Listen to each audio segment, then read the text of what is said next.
Hey everybody, as you can see I've got the boiler out of the chassis of the Allen Mogul.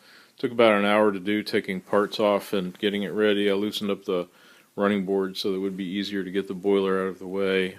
Took the smoke box off, it unbolts, and then I took off the brass bands and then the three different sets of boiler wrapper, and the boiler is nice and sturdy and ready to go.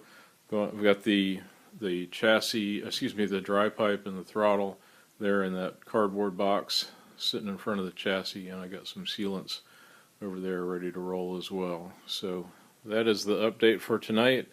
Looking forward to getting the throttle and the dry pipe put in. The idea there is I can have the boiler out and we can tweak things, whatever we need to do, make any final adjustments, get those things installed and ready to roll, and then I can put the cladding back on, the boiler wrapper back on, put the stanchions in for the handrails. They have to get screwed in from underneath the boiler wrapper.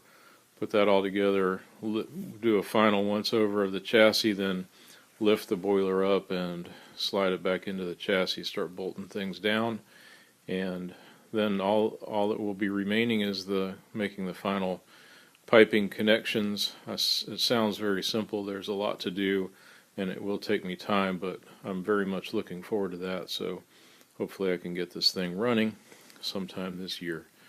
Alrighty, thanks for watching. I will keep y'all posted.